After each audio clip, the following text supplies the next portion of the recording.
to try every available experiment and test, including but not limited to weather balloons, drones, blimps, even high altitude balloons, and whatever else, or any type of suggestion that anybody has.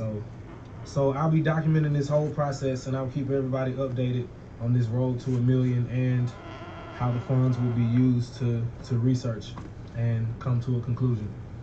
Thank you all for participating.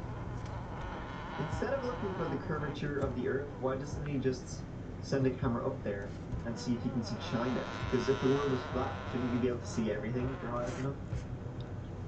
Just a question. 2 months after the fundraiser was posted, BOB had reached 6,883 of his $1 million goal. The first 1,000 of which he donated himself. Sad. Kyrie Irving of the Celtics said he believes in a flat Earth in 2017. He said his original statements were just an exploration tactic, and that people should do their own research. When I started actually doing research on my own and figuring out that there is no real picture of Earth, like there's not one picture of Earth, and we haven't been back to the moon since 1961 or 1969, and you start, and then it becomes like conspiracy speak. He later again floated the notion that the question of whether Earth is round is up for debate, saying he didn't know whether pictures of Earth from space were real. Fucking Tequila believes the world is flat, so that should be a clue. One flat earther, Mad Mike Hughes, announced plans to launch himself 1,800 feet above the Mojave Desert in a steam-powered rocket he made out of salvaged parts. It's $1.8 million, and will prove if the Earth is flat, round, shaped like a frisbee, or if we really live if it's all illusionary. Yeah. What is your what do you think the Earth looks like? It's probably like a frisbee with turned up edges. Auguste Piccard, a very brilliant man, went up in his own sphere in 1931, which is documented. He took off from Soldier Field to Chicago, and they actually thought he was lost in space. He came down, I think, a day late or something like that, and when he got down, he said, you know, it kind of looks, he went up 10 miles, he said, it kind of looks flat with turned up edges. So, and this is a hard thing for most people to get their arms around. It was for me initially also. You got to realize most things that we are taught and told in our lifetime is not true. Okay, it's been altered, fabricated, it didn't ever exist, or they had an agenda, and that's almost everything. I don't care if it's the school system, these wars, everything else. So basically, what's happened is, what I discovered, what I researched for 4 to 5, maybe 6 months, and I could not dismiss it, that the world, I believe, is honestly flat. His plan was to attempt to photograph the lack of curvature of the horizon to prove the Earth's flatness. Now, the curvature of the horizon is so subtle it's not even visible until at least 35,000 feet, so I don't know what Hughes would have proved at 1,800 feet. Nevertheless, his homemade rocket cost a reported $20,000. Unfortunately, his launch didn't take place because the Bureau of Land Management shut him down at the last minute. Even Elon Musk tweeted, "Why is there no flat Mars society?" I know, right? He did get a response straight from the Flat Earth Society itself. "Hi Elon, thanks for the question. Unlike the Earth, Mars has been observed to be round. We hope you have a fantastic day." So Mars gets to be round, but we don't? That's some bullshit right there.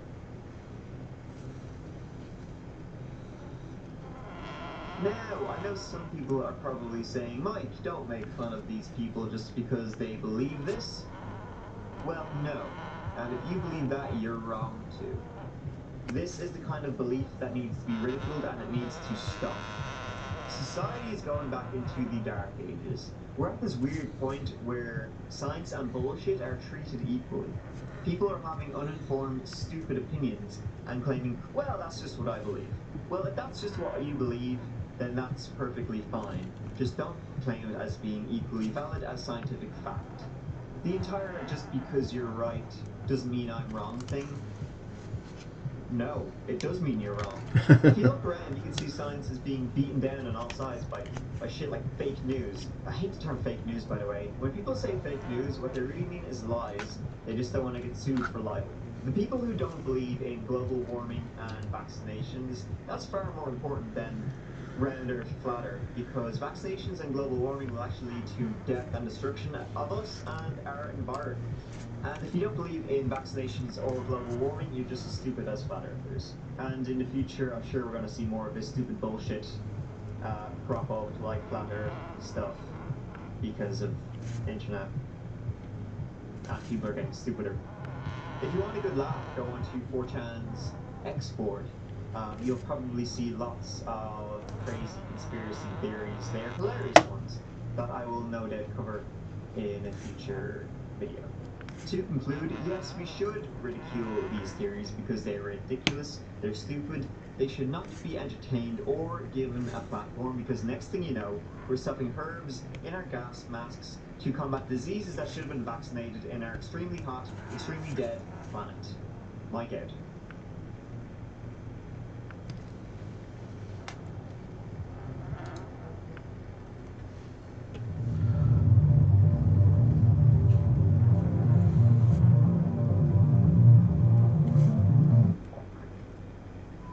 Is the government poisoning our air, or are those jet streams in the sky harmless today? We expose the truth behind Chemtrails Conspiracy.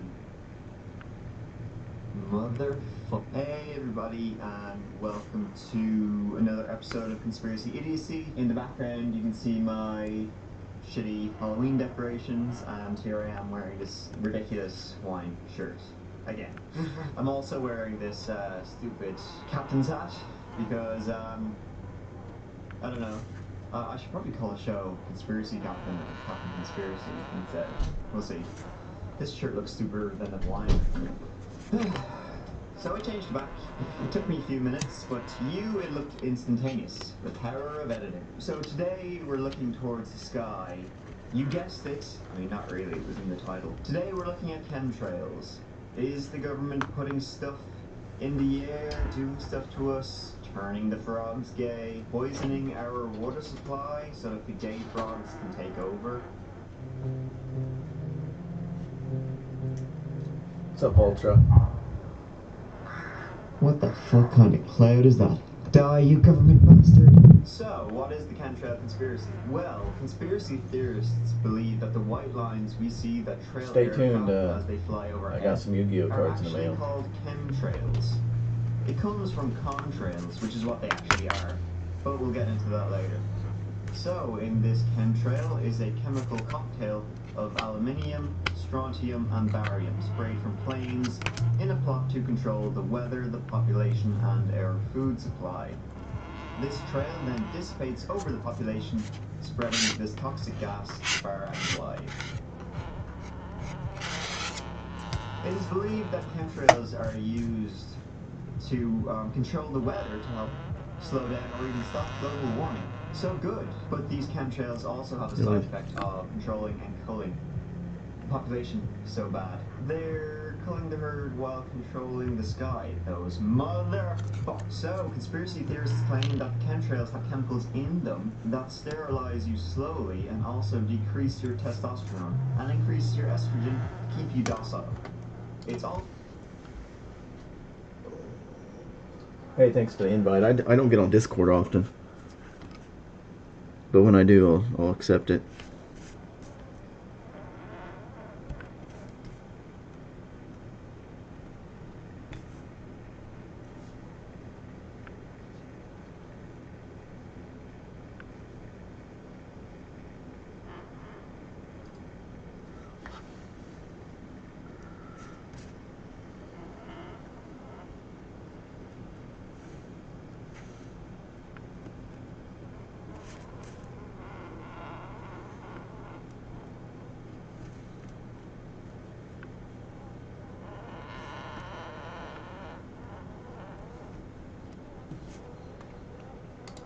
also full of carcinogens and toxins to make you prone to cancers and diseases that will require you to get treatment and medication, where the government can finally get what it wants, herd you into mandated health camps, or as people call them, concentration camps. Basically, Chemtrails is a geoengineering program where airplanes fly at high altitudes and they spray chemicals into the atmosphere, including aluminum, barium, and strontium, and then those metals fall to the ground. Another theory is that it also includes aerosols that damage the hippocampus, so your perception of time speeds up so that you don't have any time in the day to get anything done, because the days are now flying by you too quickly. Again, to keep you docile and maybe from protesting the government. I don't know why I bother with this shit.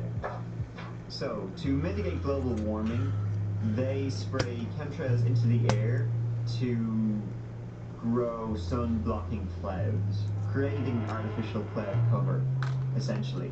Really trying hard not to sneeze right now and have a cold. See, they're doing a terrible job of this because this was the hottest summer on record. However, they are doing this in secret because the chemtrails have a side effect of controlling the population and causing Alzheimer's and cancer and just damaging the environment and people. And this is where it gets controversial. The Chemtrail Conspiracy, it does actually have some elements of truth to it. A lot of it is based on geoengineering, how humans can control our natural environment, like genetic modification of crops, stuff like that. Another example is that the Leningrad Institute of Rainmaking was established in the Soviet Union in 1932. Chinese authorities used cloud seeding to ensure the opening ceremony of the 2008 Olympics wasn't washed out.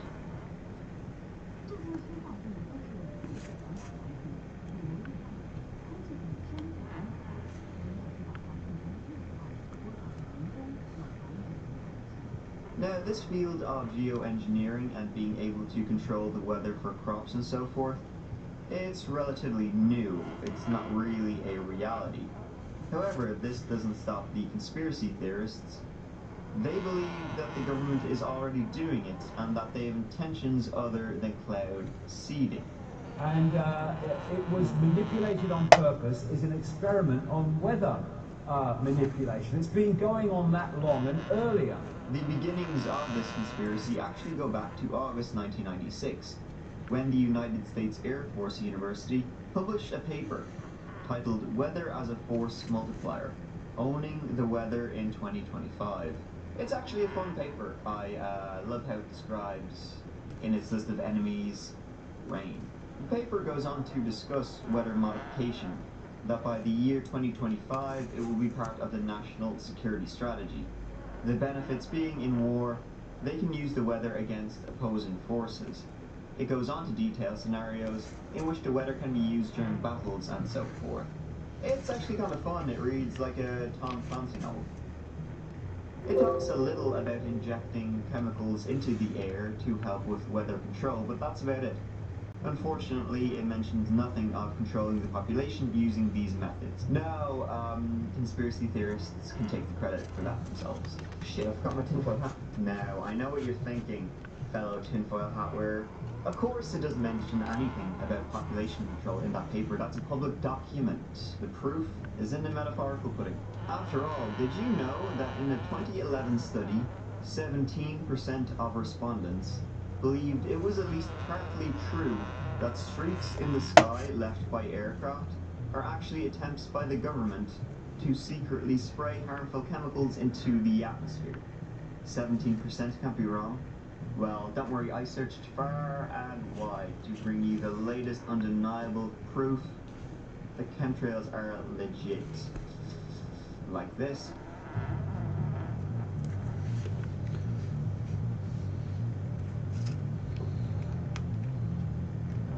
That's clearly a chemtrail. Fight me if you think I'm wrong. One thing I don't get is how people still deny chemtrails. You know, for a lot of us it's common knowledge and it's easily observable. People see the shit and they still won't believe their own eyes. Their intuition is broken and they're easily manipulated into agreeing with complete nonsense from the mainstream media. See, this guy knows what's up. I gotta tip the tinfoil hat to him. And sometimes the mainstream media even does stories on chemtrails and the programs that utilize these things. Yeah, so you easily believe in whatever the mainstream media. Depends on the piece. Usually these take about 5 to 6 hours.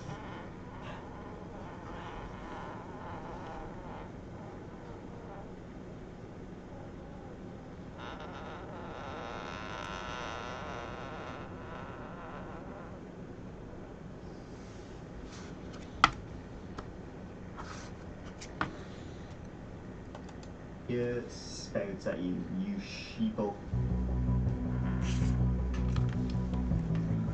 So let's go back a second and take a look at the clip I showed.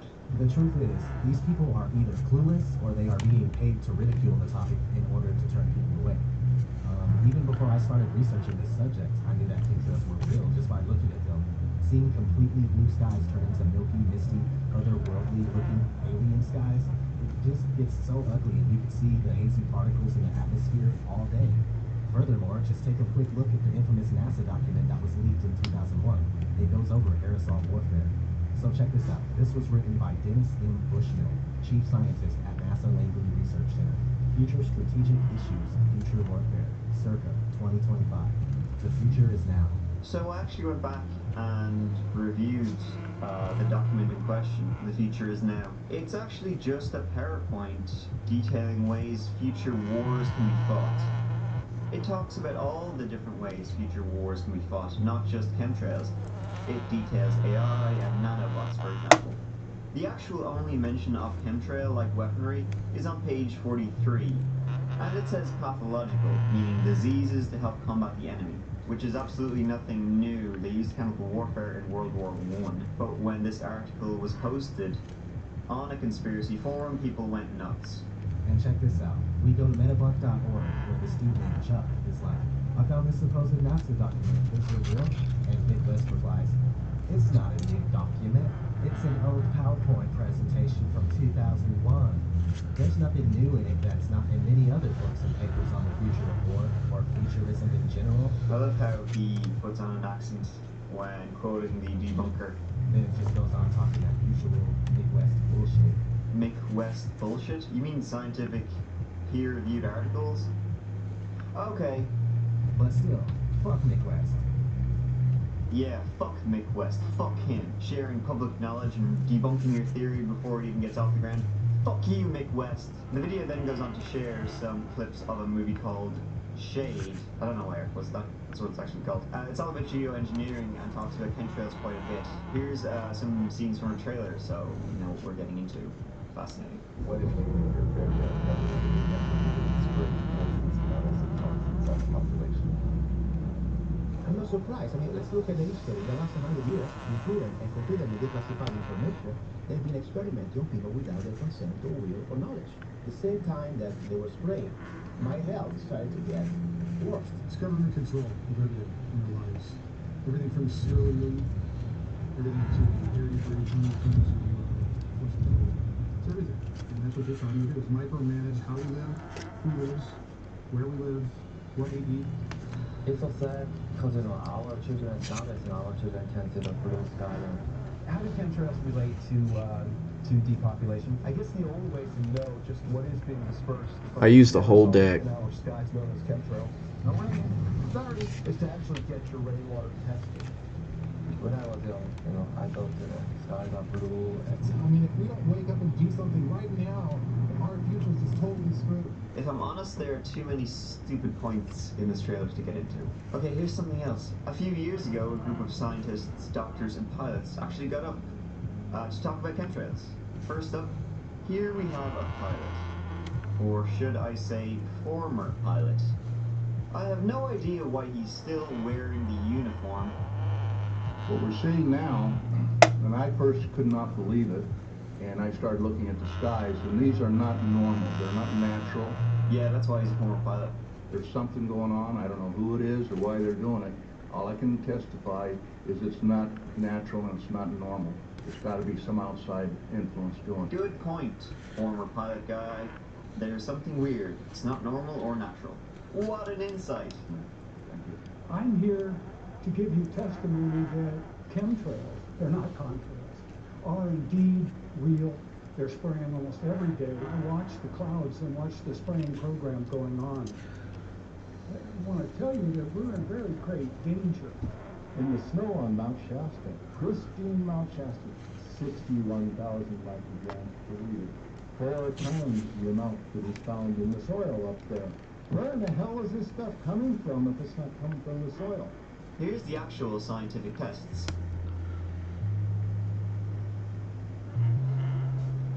The conspiracy theorists are just shitty scientists.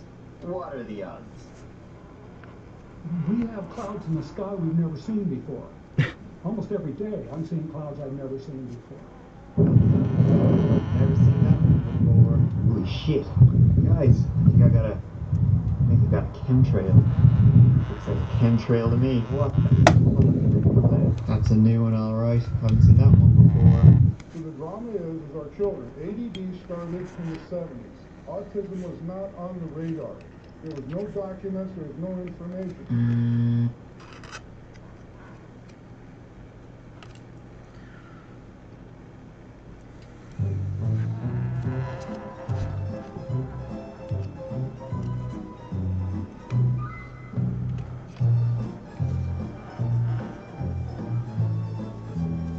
As a wildlife biologist, I've been watching the ecosystem collapse. When you lose all your stream organisms, when you have aluminum overload in your streams, you're killing your microbial bacteria, and you're disrupting the entire ecosystem. So it goes way beyond just a little bit of pollution. Okay, so again, we have too many stupid points to go into. Chemtrails are non-existent. They are just contrails. Contrails are the hot human exhaust from jet engines mixed with the atmosphere, which at high altitude is of much lower vapor pressure and temperature than the exhaust jets. The water vapor contained in the jet exhaust condenses and may freeze. And this mixing process forms a cloud very similar to the one your hot breath makes on a cold day. But people are confusing geoengineering and futuristic military discussion. People may be able to fight the enemy by spraying chemicals from planes, I'm sure they are, but if you look at your own window, it's just a regular, everyday jet exhaust.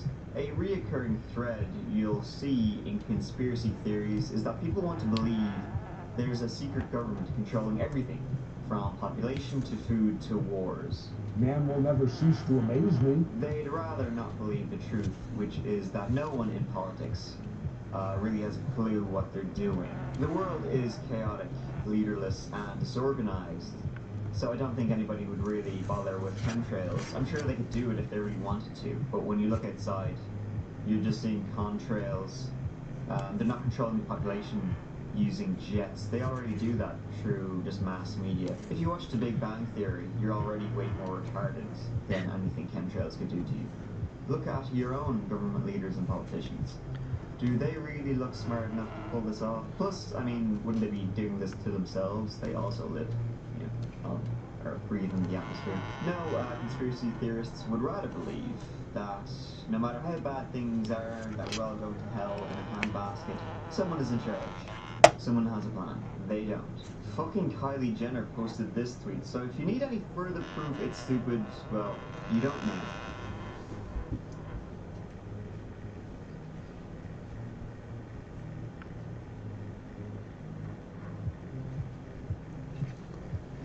Thanks for watching.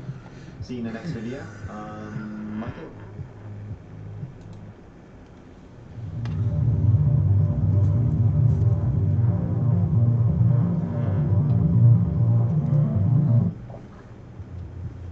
Hey everybody, welcome back to another episode of Conspiracy Idiocy. It's a show where we look at the more strange and bizarre conspiracy theories out there, analyze them, and essentially it's truth or fake.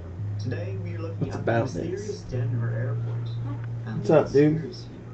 I'm not sure if I believe it, but there are definitely some What you interesting doing? things around it. And, Oh. you know, Are you guys playing upstairs or something? It's like the people who made Denver Airport wanted there to be a conspiracy theory around it, but we'll get into it.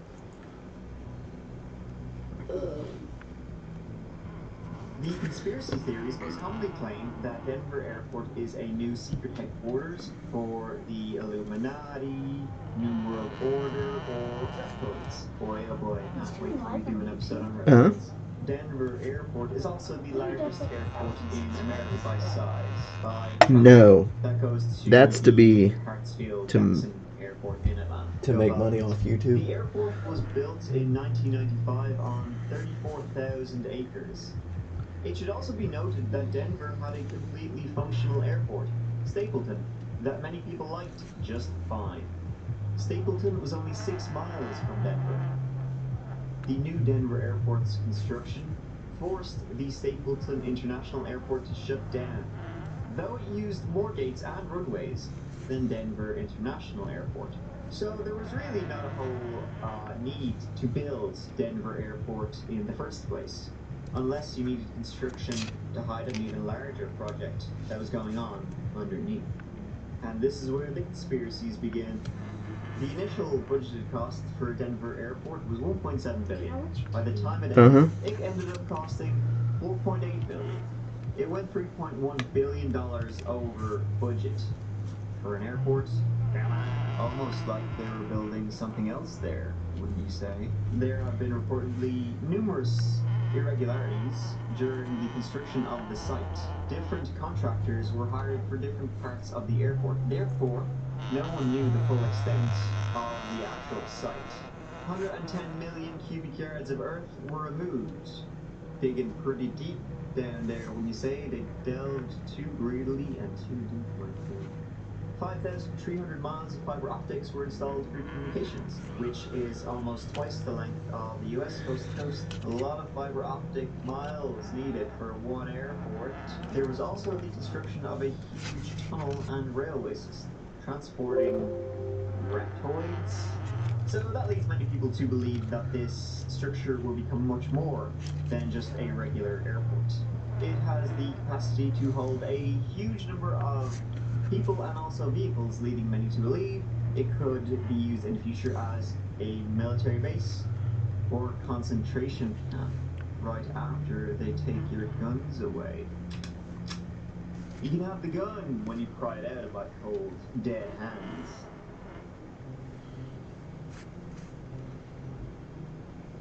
So the proof or evidence that something is going on in Denver Airport, it feels like the builders, architects, designers, whoever, wanted to troll conspiracy theorists by how much there is in here. Like, you'd be amazed. Like, it literally felt like if they wanted to make fun of conspiracy theorists, they would put this much here. Though, if it was built as a new secret headquarters for the New World Order, or whatever, man, they're doing a terrible job of hiding it, if it really is. Let's take a look at some of the weirder stuff they have in Denver International Airport. First off, we have Satan's horse. It's terrifying, that's not minced words. It is a 32-foot high fiberglass stallion with the veins coming out of its whole body and demonic eyes that glow red. Metal as fuck.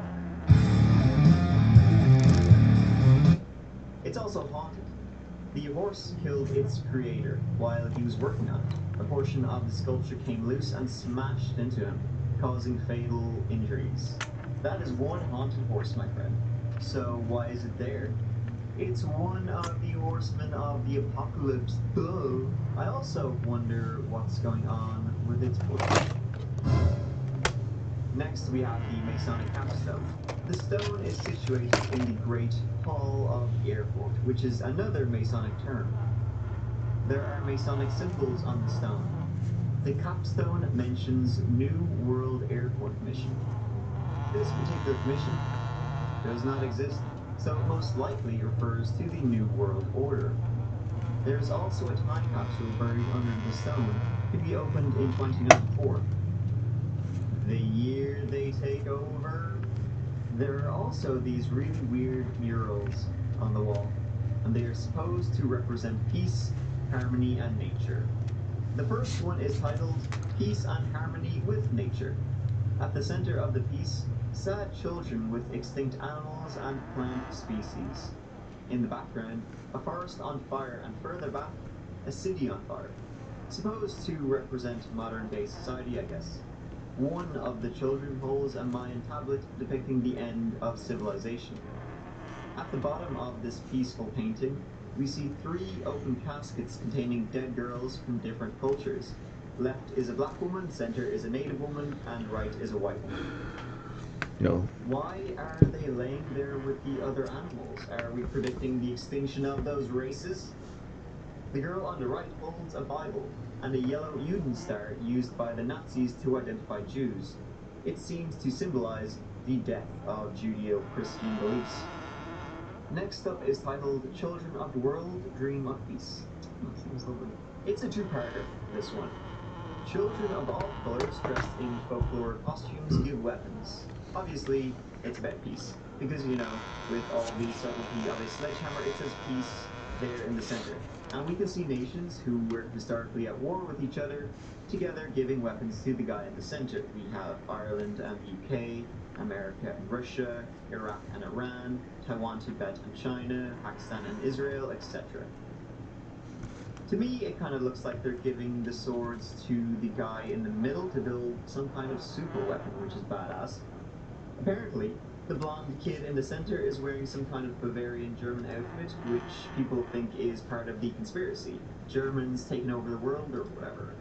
At it again, Jesus, Germans are mad for taking over the world. The second part of the mural is... it has a big and aggressive militaristic figure dressed in a Nazi-like uniform with a gas mask. His hands are holding a rifle and a scimitar that is rather violently stabbing a peace-bearing dove. On the left is depicted an endless line of crying people. It's pretty weird for an airport to show this. I mean, in an art gallery or something, this would be perfectly normal. Again, this is a public airport.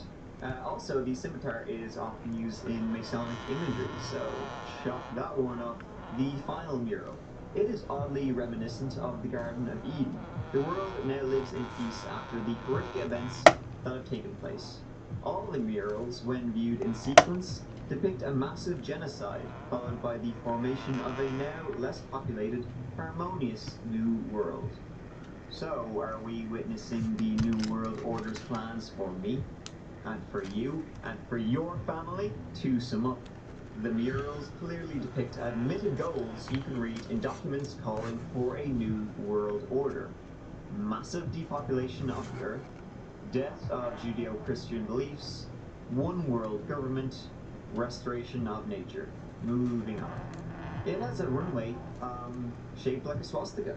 I mean, I can clearly see it. You'd think that when they were designing it, they would be like, I think this looks a bit like, you know. That's the thing about Denver Airport. I mean, if it was just one of these things, you'd be like, well, that's kind of weird. But it's all of these things put together that make Denver Airport so strange. There's more. There are gargoyles. The symbolism of gargoyles has always been a mystery. They're creepy, supposed to keep demons away, or something. Again, weird choice for an airport unless it's a secret New World Order reference to the Majestic 12 base right beneath. The floor of the airport also has strange, weird symbols. There's a black disk which is orbiting the sun. Many also claim that the airport has miles and miles of underground tunnels running underneath it, and that there's even a huge military base down there. One Redditor who worked there claimed it can be converted into a military base in about 2 hours, though I think most airports can be converted into military bases in about 2 hours. Land a lot of jets there. It's a military base. Plus, airports are, you know, lots of security. They're pretty well defended. So, and here's more.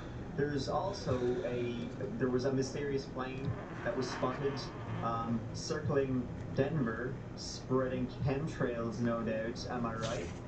Mystery in the sky. This plane, painted stark white, kept flying circles over the city of Denver, worrying citizens. Here's this plane just circling, the metro circling and circling. So far, the only answer we got is I don't know. Radar tracked the unidentified jet from California across the Rockies until it looped around Denver several times. Just look at that bizarre flight path it took over the city. It looks like a racetrack. Then it headed southeast in the direction of Oklahoma. That's actually called holding. There's no room at the airport. Say the runways are full, it circles the airport for a while, and if it was getting low on fuel, it probably just lands somewhere else. That's actually pretty common. Aviation expert Ross Amer. It's in a holding pattern. That's a typical holding pattern, racetrack holding pattern, which even commercial aircraft do when there's delays into and out of an airport. But exactly what it was doing over Denver remains a mystery.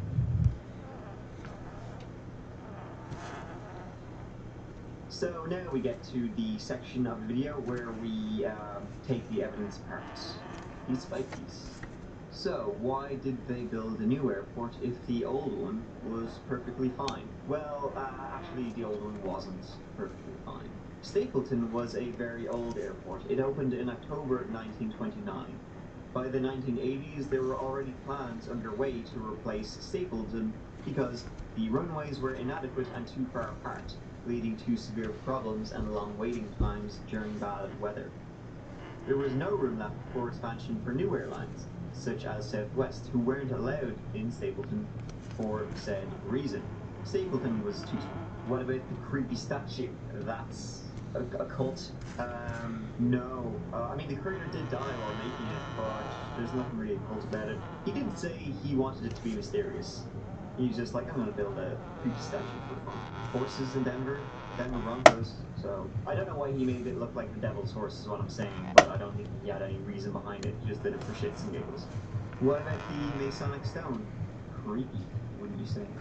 Not really. It's an old tradition for local stonemasons lodges to lay a cornerstone with new large projects, like the U.S. Capitol building, the White House, various time capsules.